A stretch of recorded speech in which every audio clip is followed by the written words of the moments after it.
Most games make you fight an army of enemies before finally reaching a boss. That's not the case with Eldest Souls. Boss fight after boss fight after boss fight after boss fight. This game is literally non-stop boss fights. It skips all pointless normal enemies, lore, exploration. Okay, it does have some sort of story behind it, I just didn't really pay any attention to it. And there's some sort of exploration aspect to it, but it's very basic. But nonetheless, Eldest Souls pretty much just focuses on bosses, and most of these fights are actually very challenging. Anyways, you probably understood the idea of the game, so let's get started. The game begins with me being taken by boat to an abandoned shore, where I learn the basic controls of the game, like dashing, the light attack, and the charge attack. After a bit of walking, I make it to the first waypoint that I can later teleport back to if needed. Since the game doesn't have any normal enemies, surely I shouldn't die before the first boss, right? Ah, okay, when I dash I'm invulnerable. Makes sense, that should be useful. Continuing forward, I picked up a few items like a harp spring. Let's see if this will turn out to be useful.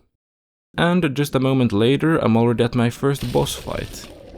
Alright, here we go. The Watchdog. I instantly took damage. I just have to learn the attacks and I should be good. As this is the first boss, I learn about the basic game mechanics, mainly about the lifesteal. So by hitting a fully charged heavy attack, I gain Bloodthirst, which means during the following few seconds, all of my attacks will regenerate my health by a tiny amount. Oh boy, those attacks did like no damage. He's gonna jump here. I knew it and I still died. That's annoying. Even though this is the tutorial boss and the easiest fight in the game by far, I was still struggling a good bit. After depleting half of the Watchdog's health bar, it puts it into phase 2, during which I need to do a new attack called the Blood Burst. To use this attack, first I need to be in Bloodthirst, which again you get by hitting a fully charged heavy attack. This isn't anything too complicated, and after a few deaths I got pretty close to winning. Oh my god, I'm so close. No! Ooh, nice. And I got a skill point. So, first boss done, and I'm gonna keep track of how many times each boss gets me killed to figure out which fight is the most difficult for me. And that was definitely not the Watchdog, as it only managed to kill me 3 times. But sadly for me, the rest of the bosses are not going to be anywhere near as easy as this one. With the skill point, I can now choose my fighting style, and after briefly looking at my options, I chose to unlock the Wind Slide. This is basically a new dash attack with its own energy bar. Honestly, it's pretty mid, I might change it later. On my way to the next boss, I stumble upon an NPC, to who I give the harp spring, and in return he does literally nothing. Continuing forward, I arrive at the Citadel. The gate is closed, but conveniently someone has made a hole in the wall that takes me to the dungeon. Here I find a dying NPC, some mediocre loot, and the next boss. Okay, this guy seems a lot more threatening than the last guy, that's for sure. I don't think I want to be inside of that circle. Ouch. Alright, well, I actually did a lot of damage. This boss seems kind of clunky. His attacks are really slow, but then all of a sudden he does some really... yeah. And after a few more deaths, I got pretty close to killing the Guardian. Wait, what? Oh, it's phase 2. I guess I never made it this far. Oh boy, this is gonna be bad.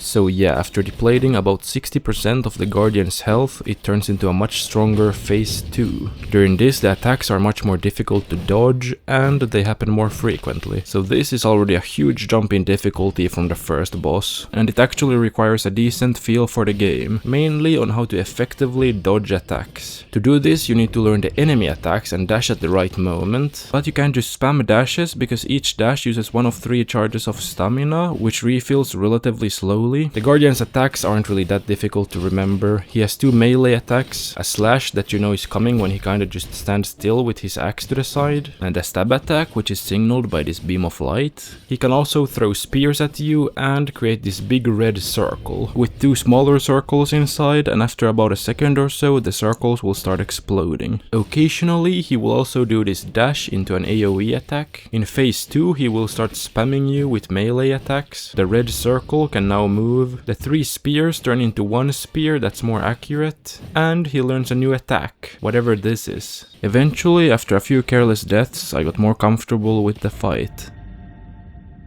Alright, I'm full HP, I can't choke this. Oh boy. Alright, I'm good. This is it, come on. Yes, let's go.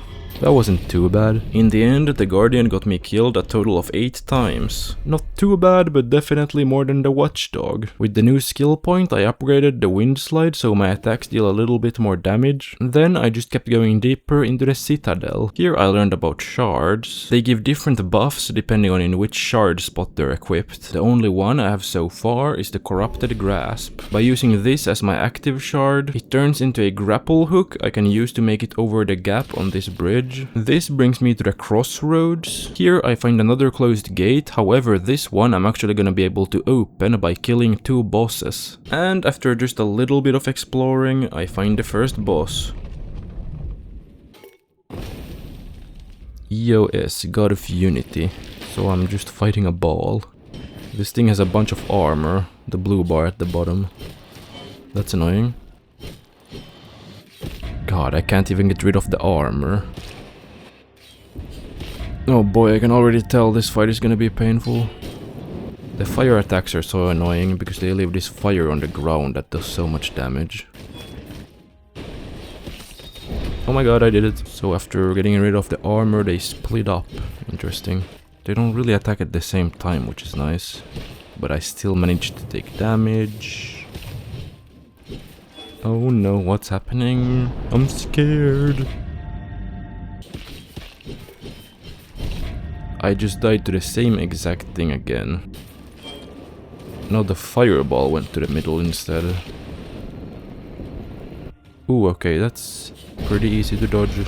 Wait, they go back together and regain their armor? Are you kidding me, dude? Yeah, this is gonna take a while. Indeed, it took a very long time to beat this boss. For a few reasons. First of all, as you already know, this boss has armor that you need to take out before being able to split the balls and actually deal damage. And as you also know, after a while the balls will go back together and the boss will regain his armor. And this will keep on happening throughout the entire fight. Which means if you're not able to deal damage while the balls are separated, this fight could literally go on forever. The other thing that makes this fight more difficult is this guy. The fireball will spam you with different attacks that are pretty easy to dodge. However, the attacks will leave the ground on fire, which will obviously damage you. This means you need to keep track of 2 balls that attack you with a good variety of different attacks and dodge the burning ground. The only way to get rid of the fire is with the attacks of the ice ball. But sometimes this guy will just decide that he's not gonna attack you, leaving the entire arena on fire, and then you're literally not able to do anything. So basically you need to be really careful most of the fight because of the ground being covered by fire, but at the same time you wanna keep on dealing as much damage as possible, because the longer the fight takes, the more opportunities the boss has to regain its armor, making the fight even longer. This is the fight that forced me to actually learn how to play this game. Instead of focusing on dealing damage, what you actually need to do is focus on dodging and staying alive. Determining when to be more passive and try not to take damage, and when to become more aggressive and deal damage is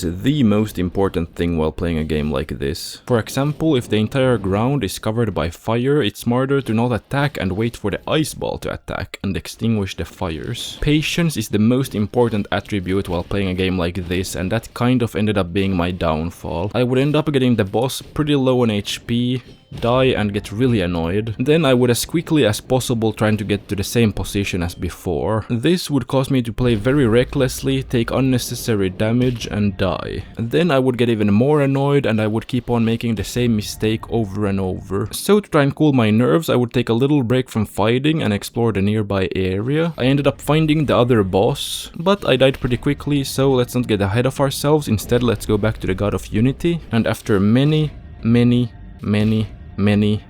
deaths, trying to improve every death and keeping my composure, eventually I actually got pretty decent at the fight. Please. No way, that thing is 1 HP. I can't die now.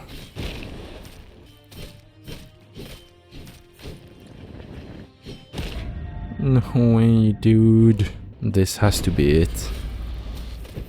Patience. I am cooked. He's just spamming the fire attacks. Again? Please get rid of this fire. This literally has to be it. Wait, what? There's a phase 2, are we serious? Alright, I'm back here. I think I just need to take out the armor and win. This is a little annoying with this guy spamming attacks. I'm out of dashes, man. Alright, I can do this. Oh no. Good damage.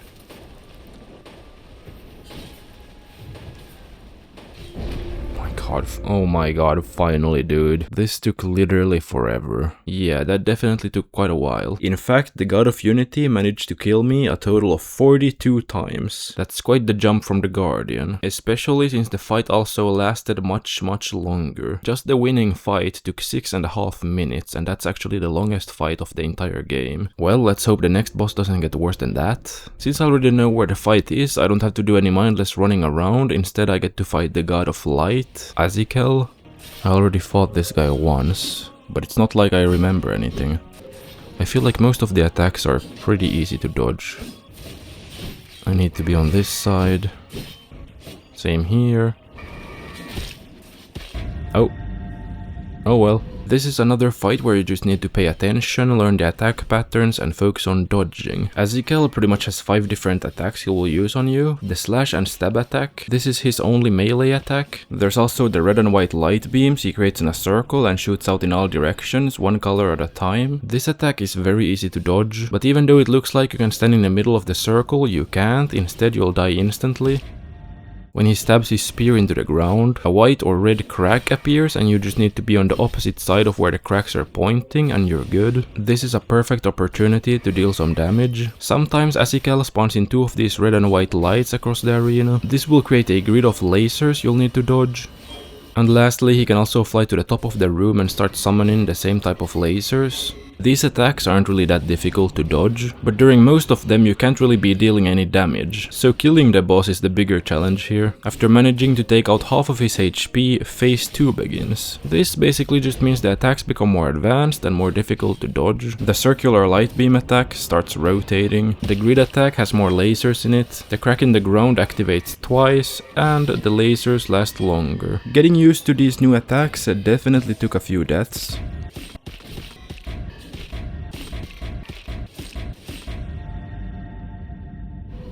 But eventually I figured out how to avoid them somewhat effectively. Oh, I'm stuck. Oh my god. Okay, that was decent. Dude, there's no way. I dashed. Okay, looking good.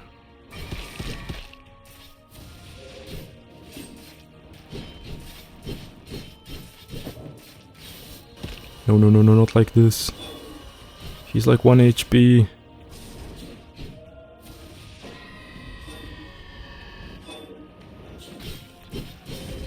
Let's go, dude. That was actually a fun fight, unlike the previous one. The previous one was actually awful. I thought about quitting the game, but this one was actually nice. Beating Ezekiel, the god of light, ended up taking 23 deaths. So, not great, but a lot better than the previous 42. Now that I beat these two bosses, I can make it past the gate into the Concord Sanctuary. Here I find another gate, with 6 of these sockets, of which only 2 are lit up. I'm assuming I'll have to beat more bosses to open this gate as well. Going through this corridor, I arrive at the Icy Spire. After a little exploring, I find an entrance blocked off by ice, and the door leading me to the next boss.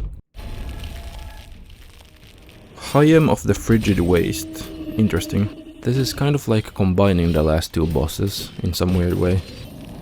Oh no, I'm frozen. I'm dead. Yep. This is not good, I'm frozen again. And I got sniped. Focusing on not getting hit seems really important. I mean, obviously. And I got hit.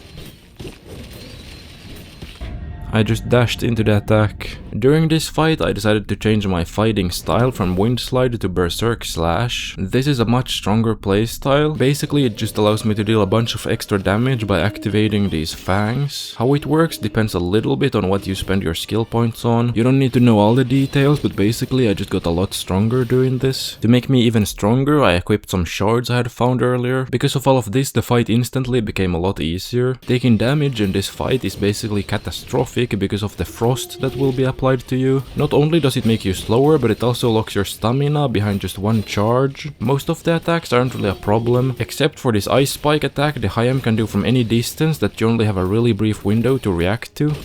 And this attack where he jumps into the air and slams down after a delay, dealing damage in a circle. These attacks are a little weird because the timing is really counterintuitive, but after getting used to them, this fight isn't really too bad, until you get him into phase 2 and he starts spamming you with every possible attack non-stop. Bro, what is that, dude? I'm never gonna beat this. I'm actually just awful at this game. Dude, I'm playing way too aggressive, I just need to lock in and relax.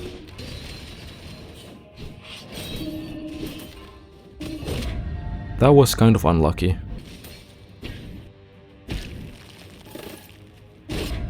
I'm never beating this. Oh my god, this fight is so frustrating. I don't know, man, I keep taking damage when I shouldn't be taking. Alright, I think I'm getting better at this. Oh boy.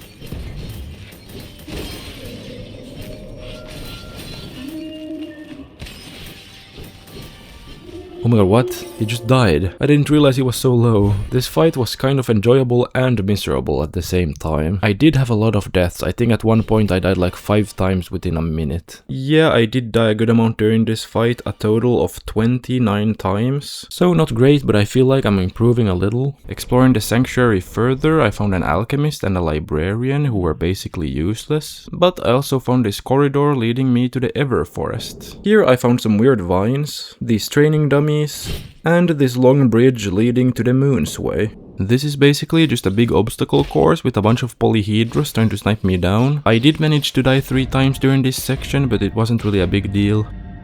And at the end of the obstacle course, I arrive at the next boss fight. Ooh, this is nice. What is that? Ariana, first of the moon. Oh no.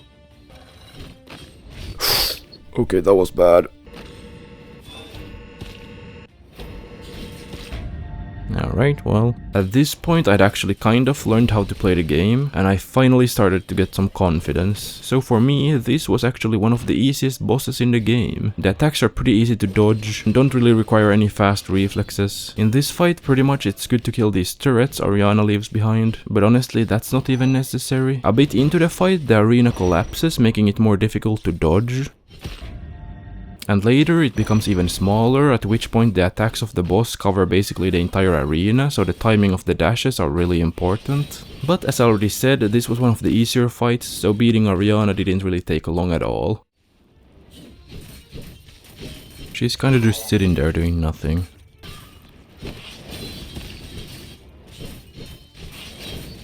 I can't choke this now. Alright, that wasn't too bad. I was so sure a second phase would start after that, but no. I think I only died like 10 times. Pretty close. Actually, during this fight I only died 9 times. After running back to the Everforest, I realized I had completely missed another boss. Dear God. Alright. What's this?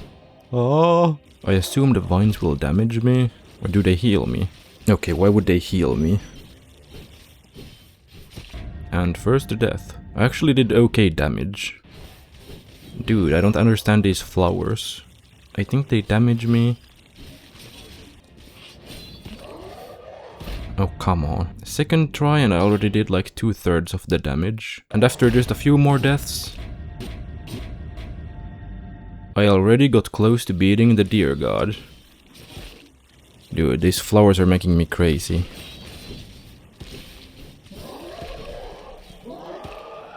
Alright, that wasn't too bad. Aha. I wonder if this is considered the same boss or a new one. Because I only need to beat 2 bosses to make it past that one gate. Oh boy, I'm literally 1 HP. Yep, I'm dead. You have to beat them back to back, okay. At least this guy is on like half HP. Yeah, now that the flowers don't have time to spawn, the deer is really easy. In this fight, I think I just need to stay in the middle. Dealing damage to this guy is super annoying. There's so little time to do it. What are these rocks supposed to do? Ouch. After a few more deaths, I realized something very useful. Wait, you can hit him in the head.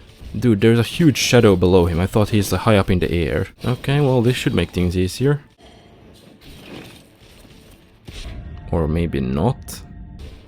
When I can hit the head and the hand at the same time, the damage is actually insane. I basically just need to watch out for these cages and the hands. There's no way that there's a phase 2 after this. Come on. Alright, that was actually pretty easy. I just had a ton of really pointless deaths. This fight required 20 deaths, 12 of them being to the Deer God and 8 to the Warden. But honestly, a good portion of those deaths were completely avoidable, especially to the Deer God. I kinda just got reckless after already beating him once, so in the end, not the most difficult fight in the world. Anyways, I still need to find and kill a boss in order to open the gate at the sanctuary, so after exploring a little bit and going back to the spire, now the ice is melted in front of this cave, allowing me to go to the negative zone. Here, by traveling on these moving platforms and breaking a few mirrors that allow me to access more moving platforms, I'm taken to the next boss. Here we go, finally I found this. Drachmer the Nightmare. I'm already really low, I can't see this going very well. Ooh. Yeah, that's cheating, dude. You can't duplicate yourself. Yo, what's this? Not bad. Uh-oh, how am I supposed to dodge this? I should have dashed. What am I doing? Huh? What is this? A mini-game? Okay. This feels completely different to everything else so far.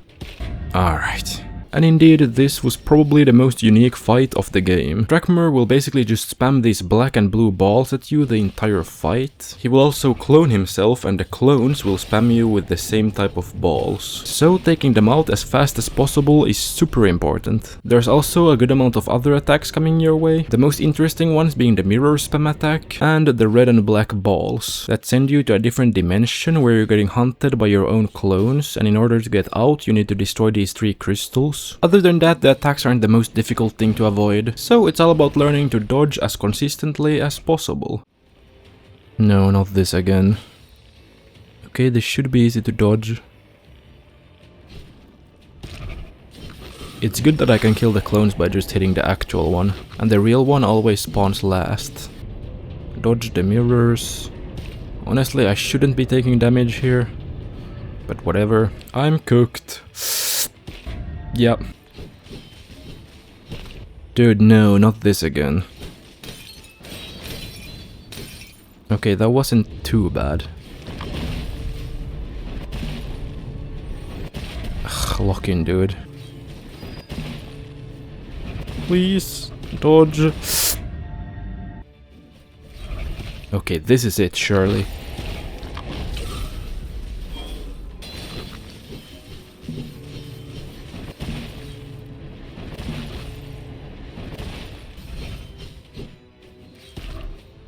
Clones spawned in, so this should be the real one.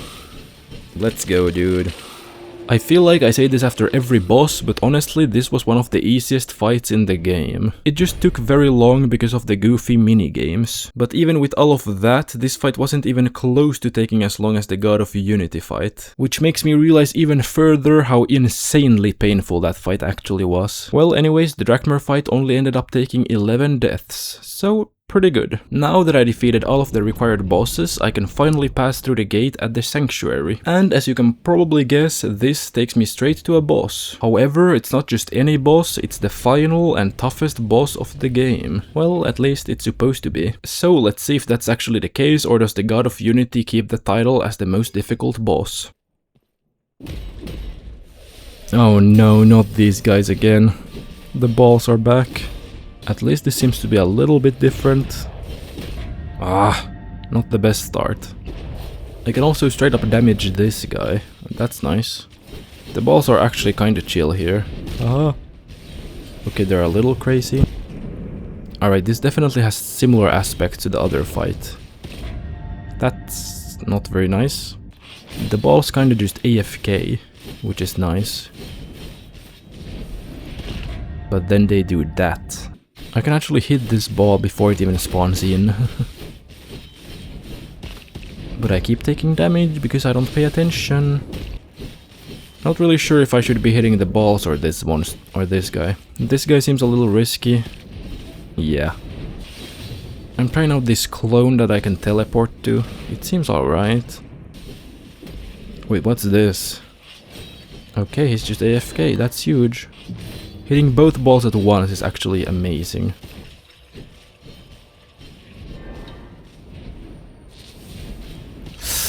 No, I was actually really close to beating this. Well, actually I wasn't really even close to winning yet, because after reducing the boss's health to 0, this happens. This is double damage, huge. Let's go, dude. Yeah, doesn't seem like the fight is over yet. So I'm actually fighting this guy now. And the balls are back too. It's not full HP though for some reason. Makes sense. Dude, I keep taking damage to this jump attack. Okay, never seen that before. And I have to start all over. Getting back to the same position required a few deaths and about 10 minutes, but I did get there. Alright, I made it here. Now let's try and focus.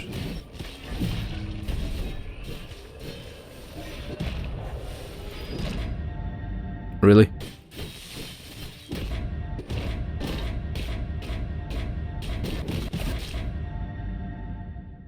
There you go, now actually lock in. I have to make sure this guy doesn't charge up, that would be very, very bad. What is that? What? I can hit both of these, perfect. Wait, this thing is back from like 5 fights ago. I need to get my health back up. This attack is back from that one fight I won't name. Come on, bro, I can't choke now. Yes.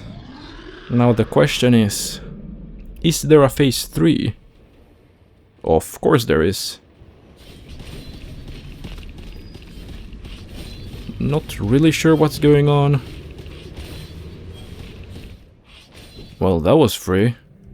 I think that's the game. Not gonna lie, I didn't really pay attention to the story at all. I don't really know what's happening. I haven't really played any Souls games before or anything like that, but this was a lot of fun. In the end, the top 3 most difficult bosses ended up being number 3, Hayam the Frigid Waste at 29 deaths, number 2, the final boss, Exul Princeps with 31 deaths, and number 1, of course, EOS God of Unity with 42 deaths. On top of that, this was also the longest boss fight, more than double the length of the 3-faced final boss. But other than that, this game was actually quite enjoyable. But of course there were the times when this felt like the most frustrating game ever. But that could be just because I'm not really used to games like this. Anyways, if you enjoyed, make sure to subscribe.